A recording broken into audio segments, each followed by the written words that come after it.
તારીખ 9/7/2025ના રોજ Metoda GIDC police station વિસ્તારમાં જિજ્ઞેશ પાર્ક ખાતે દિનેશભાઈ પ્રેમજીભાઈ વાળિયાના મકાનમાં ઘરફોડ ચોરી થયેલી હતી, જેમાં 1 લાખ રૂપિયા રોકડા, સોના ચાંદીના દાગીના અને એક મોબાઈલ મળીને 2,80,000ની ચોરી હતી અને ચોર જાતી વખતે 2 સ્પ્લેન્ડર મોટરસાઇકલની પણ ચોરી કરી હતી.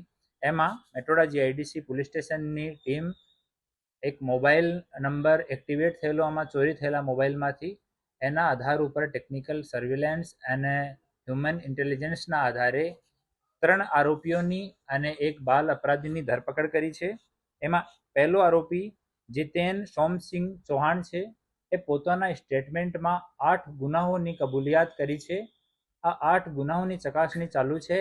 અમે એમપી પોલીસ સાથે પણ સંકલનમાં છીએ કે ત્યાં કયા કયા પોલીસ સ્ટેશનમાં કયા કયા ગુનાઓ દર્જ છે.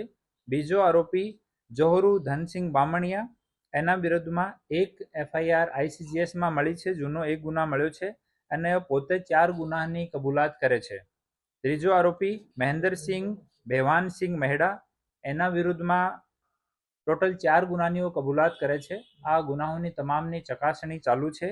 અને ચોથો એક બાલ અપરાધી છે. એ 3 લોકોની ધરપકડ કરવામાં આવી છે અને બાલ અપરાધીને ડિટેન કરીને જે બોર્ડ સમક્ષ રજૂ કરવાની કાર્યવાહી ચાલુ છે. આમાં એ તમામ લોકો મધ્યપ્રદેશ જિલ્લાના રહેવાસી છે અને આમાં એક રિસીવર તરીકે રાજ લલિત સોની આ અલીરાજપુર એમપીનો રહેવાસી છે. પોતે ગોલ્ડ સોનીનું કામ કરે છે ને ગોલ્ડ રિસીવ કર્યો હતો, તો એનો હવે ધરપકડ બાકી છે. અને એક આરોપી દિનેશ મસાણિયા કરીને છે, वो પણ અલીરાજપુરનો છે, એની પણ ધરપકડ હવે બાકી છે. આ પર એલસીબીની ટીમ અને પોલીસ સ્ટેશનની ટીમ કામ કરી રહી છે. એ લોકો આમાં એક જો માણસ છે જોરુ, આ જોરુ મોરબી ખાતે ખેતોમાં ભાગિયા મજૂરી તરીકે કામ કરે છે અને જોરુ પહેલા ગામડે ગામડે ઘૂમીને જોવે છે કે કયો મકાન ખુલ્લો છે, ક્યાં આપણે ચોરી કરી શકે.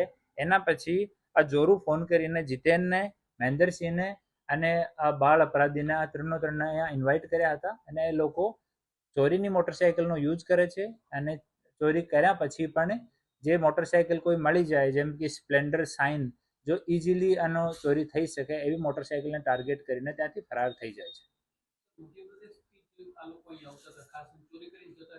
હા, ચોરી કરીને જતા રહેતા અલીરાજપુરમાં. અરવાના જો ગુનાહિત ઇતિહાસ છે એની અમે ચકાસણી કરી રહ્યા છીએ. ત્યાંની પોલીસ સાથે અમે સતત સંકલનમાં છીએ અને ત્યાંથી રેકોર્ડ મંગાવીને એના પછી જો પણ આવશ્યક કાર્યવાહી રહેશે એ કરવામાં આવશે. શેનું? ના, એવું કોઈ ડ્રેસિંગ નથી. નોર્મલ ડ્રેસિંગનો જ રહેતા હતા. કોઈ એવો ચડ્ડી બનિયાન એવું કાંઈ નથી આ પાર્ટિક્યુલર ગુનામાં. તેમ છતાં અમે બીજા જો ગુનાની એ લોકો કબૂલાત કરી છે, આ ગુના સંબંધિત તમામ ફાઇલ અને બીજી વિગતે અમે પોલીસ સ્ટેશન સાથે સંકલન કરીને માંગીશું. એના પછી આગળની તપાસ આવશ્યક કાર્યવાહી કરીશું. ત્યાં નીકળી ગયા, ત્યાં જ વેચી નાખ્યો, સોનીને આપી દીધું.